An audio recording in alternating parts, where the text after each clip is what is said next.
এবার ভারতের নাকের ডগায় বাংলাদেশকে সরাসরি অস্ত্র দিতে চায় চীন, তাও আবার গোপনে না, ঢাকঢোল পিটিয়ে প্রকাশ্যে সমরাস্ত্র বিক্রি করতে চায় বেইজিং। নিরাপত্তা বিশ্লেষকরা মনে করেন দিল্লি নাখোশ হলেও বেইজিং এর প্রস্তাবে রাজি হবে ঢাকা, কারণ শেখ হাসিনা ভারতে পালিয়ে যাওয়ার পর থেকে দিল্লি ঢাকা সম্পর্ক নাজুক পর্যায়ে। আর ডক্টর ইউনূসের বর্তমান সরকার ভারত নয়, চীন ও পাকিস্তানের সাথে সম্পর্ক উন্নয়নে আগ্রহী। চীন দীর্ঘদিন ধরেই বাংলাদেশের সশস্ত্র বাহিনীকে সমরাস্ত্র সরবরাহ করে আসছে। মঙ্গলবার চীনের রাষ্ট্রদূত ইয়াও ওয়েন জানান, বাংলাদেশের কাছে বিক্রি করা চীনা সমরাস্ত্র সেরা ও সাশ্রয়ী। চীন ভবিষ্যতেও বাংলাদেশের কাছে সমরাস্ত্র বিক্রি করতে আগ্রহী। We are convinced our system, we have a fit for the national condition of Bangladesh. So we are confident. We don't fear any competition.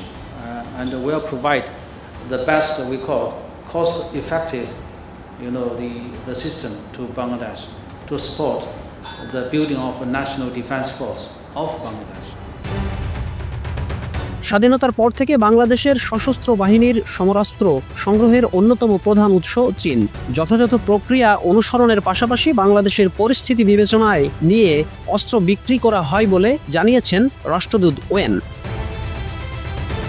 Stockholm International Peace Research ইনস্টিটিউটের গবেষণায় জানা যায়, অস্ত্র তৈরিতে বিশ্বের শীর্ষ 10টি প্রতিষ্ঠানের মধ্যে 3টি চীনের। অস্ত্র রপ্তানির দিক থেকে পঞ্চম স্থানে রয়েছে দেশটি। 2020 সালের তথ্য অনুসারে প্রতি বছর প্রায় 70 থেকে 80 বিলিয়ন মার্কিন ডলার মূল্যমানের অস্ত্র উৎপাদন করে দেশটি।